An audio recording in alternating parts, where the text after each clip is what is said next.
Hi കൂട്ടുകാരെ, എല്ലാവരും സുഖമായി സന്തോഷമായി ഇരിക്കുന്നു എന്ന് വിശ്വസിക്കുന്നു.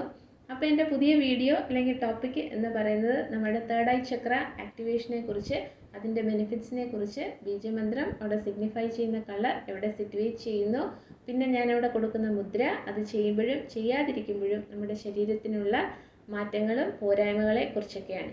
അപ്പോൾ അതിനു മുമ്പ് എൻ്റെ ചാനൽ കണ്ട് സബ്സ്ക്രൈബ് ചെയ്യുകയും കമൻറ്റ് ചെയ്യുകയും നല്ല സപ്പോർട്ടും പ്രോത്സാഹനവും തന്ന് എന്നെ മുന്നോട്ട് നയിക്കുന്ന ഓരോ വ്യക്തികൾക്കും ഈശ്വരൻ്റെ നാമത്തിൽ എൻ്റെ ഹൃദയത്തിൻ്റെ ഭാഷയിൽ നന്ദി പറയുകയാണ്.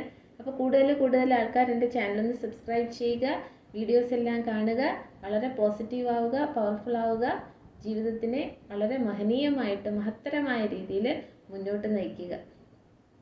അപ്പോൾ ഇന്ന് പറയുന്നത് തേർഡ് ഐ ചക്ര. തേർഡ് ഐ ചക്ര എന്ന് പറഞ്ഞാൽ അത് സിറ്റുവേറ്റ് ചെയ്യുന്നത് ഈ രണ്ട് പിരികത്തിൻ്റെ ഇടയ്ക്ക് ഈ പൊട്ടിട്ടിരിക്കുന്ന ആ ഭാഗത്തായിട്ടാണ്. ഇതിനെ സംസ്കൃതത്തിൽ ആജ്ഞാചക്ര എന്നാണ് പറയുന്നത്.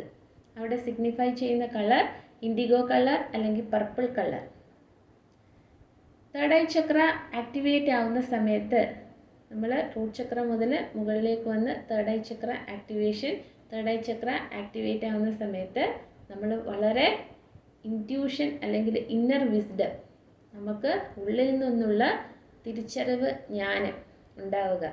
സ്പിരിച്വൽ അവേക്കനിങ്ങിന് വെച്ചിട്ട് ഈശ്വരൻ അല്ലെങ്കിൽ പരമചൈതന്യം എന്ന് പറയുന്ന വലിയ ശക്തി എന്താണ്, ഈ ഭൂമിയിൽ ഓരോ ചരാചരങ്ങളെയും സൃഷ്ടിച്ചതിൻ്റെ പിന്നിലുള്ള രഹസ്യം, അല്ലെങ്കിൽ ഓരോ നിമിഷവും ഞാനും എൻ്റെ ചുറ്റിനുള്ള ഓരോ വ്യക്തികളെയും ദുർഘടമായിട്ടുള്ള, ദുസ്സഹമായിട്ടുള്ള അല്ലെങ്കിൽ വളരെ ദോഷമായിട്ടുള്ള അവസ്ഥയിൽ നിന്നൊക്കെ എത്ര മഹത്തരമായിട്ടാണ്, വളരെ മാജിക്കൽ ഹാൻഡ് വെച്ചിട്ട് നമ്മളെ രക്ഷിക്കുന്നതെന്നുള്ള തിരിച്ചറിവ് നമുക്കുണ്ടാവും.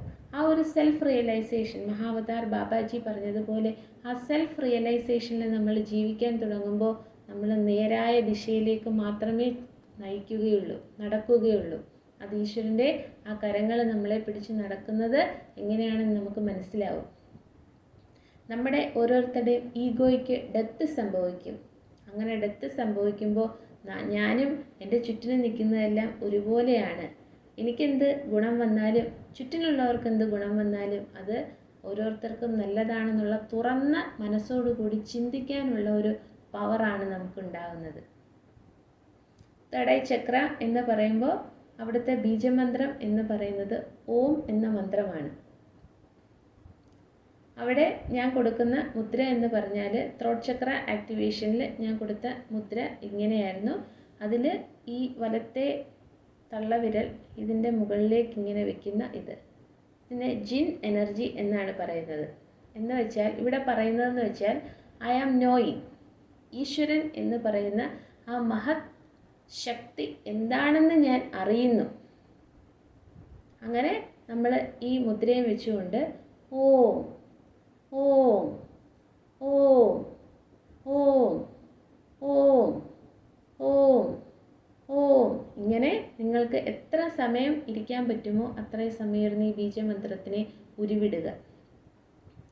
തേർഡ് ഐ ചക്ര ആക്ടിവേഷൻ ആവാതിരിക്കുന്ന സമയത്ത് നമ്മൾ ഓവർ ജഡ്ജ്മെൻറ്റിലാകും, ഓവർ ഇമോഷണലാകും, ഓവർ തിങ്കിങ് ആകും. നമുക്കറിയാം, മനുഷ്യനെന്ന് പറയുന്നത് പല സാഹചര്യം, വാർത്ത, അപ്രതീക്ഷിതമായിട്ടുള്ള സംഭവങ്ങളിലൂടെയൊക്കെ കടന്നു പോയി കഴിഞ്ഞാലും അതെങ്ങനെയായിരുന്നു, എന്തുകൊണ്ടായിരുന്നു, എന്തിനങ്ങനെ നടന്നു എന്നൊക്കെ രീതിയിൽ നമ്മൾ വളരെയധികം ചിന്തിച്ച് കൂട്ടി നമ്മളുടേതായിട്ടുള്ള രീതിയിൽ ചിന്തിച്ച് കൂട്ടുകയും അതിനനുസരിച്ച് നമ്മളുടെ എനർജി വളരെയധികം ഡ്രെയിൻ ചെയ്ത് വളരെ ലോ ലെവലിലേക്ക് പോവുകയും പിന്നെ ആ ഒരു രീതിയിൽ ജീവിതത്തിനെ നോക്കിക്കാണാനും ഒക്കെ ശ്രമിക്കും.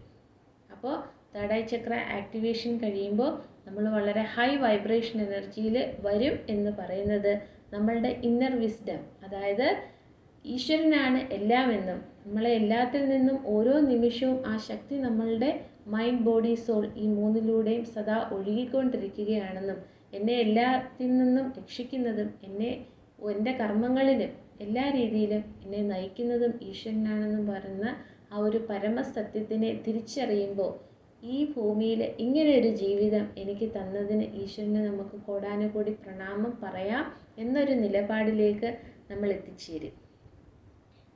അപ്പോൾ ഈ കാര്യം നിങ്ങൾ മെഡിറ്റേറ്റ് ചെയ്യുമ്പോൾ ഈ ബീജമന്ത്രത്തിനെയും കൂടെ വെച്ച് നിങ്ങൾ മെഡിറ്റേറ്റ് ചെയ്യുക. അപ്പോൾ ഈ കാര്യം മറ്റുള്ളവർക്ക് കൂടി ഒന്ന് പറഞ്ഞു കൊടുക്കുക, പകർന്നു കൊടുക്കുക. പിന്നെ ഒരു കാര്യം കൂടെ പറഞ്ഞോട്ടെ, നാളെ നമുക്ക് ന്യൂ മൂണാണ്. അതുമാത്രമല്ല ജനുവരി മാസം 11-ാം തീയതി 111 ന്യൂ മൂൺ പോർട്ടൽ ഓപ്പൺ ആവുകയാണ്. അപ്പോൾ അത് 9-ാം തീയതി മുതലുണ്ടായിരുന്നു. പക്ഷേ നാളെയാണ് ഹൈ വൈബ്രേഷൻ എനർജി ലെവലിൽ അത് നിൽക്കുന്നത്. അതുകൊണ്ട് തന്നെ നിങ്ങളുടെ എനർജി ഡ്രെയിനായി പോവാതെ എനർജിക്കൊരു റിന്യൂവൽ കൊടുത്ത്, അല്ലെങ്കിൽ പെട്ടെന്ന് എന്തെങ്കിലും ഒരു നെഗറ്റീവായിട്ടുള്ളൊരു കാര്യം കേൾക്കുകയോ കാണുകയോ അറിയുകയോ എന്തെങ്കിലും വന്നാലും നമ്മളുടെ എനർജിയൊന്നും അങ്ങ് ലോ ലെവലിലേക്ക് പോവാതെ വളരെ ശക്തമായി, വളരെ പോസിറ്റീവായി, വളരെ ബ്യൂട്ടിഫുള്ളായി എൻ്റെ സബ്സ്ക്രൈബേഴ്സ്, വ്യൂവേഴ്സ് ആയിട്ടുള്ള ആളുകളെല്ലാവരും ആ സാഹചര്യത്തിനെ ടാക്കിൾ ചെയ്ത് മുന്നോട്ട് കൊണ്ടുപോവുക. അങ്ങനെ നമ്മൾ വളരെ പോസിറ്റീവായി, ഒന്നും നമ്മളെ ബാധിക്കുന്ന വിഷയങ്ങളല്ല എന്ന് പറഞ്ഞ് നിൽക്കുമ്പോൾ നിങ്ങളുടെ ആഗ്രഹങ്ങളെല്ലാം വളരെ ഫാസ്റ്റായിട്ട് മാനിഫെസ്റ്റ് ചെയ്യാനായിട്ട് അത് സഹായിക്കും. അപ്പോൾ എൻ്റെ ചാനലൊന്ന് സബ്സ്ക്രൈബ് ചെയ്യുക. ഈ അറിവ് മറ്റുള്ളവർക്ക് കൂടി ഒന്ന് ഷെയർ ചെയ്ത് കൊടുക്കുക. എല്ലാവർക്കും ഈശ്വരൻ്റെ നാമത്തിൽ നന്ദി പറയുകയാണ്.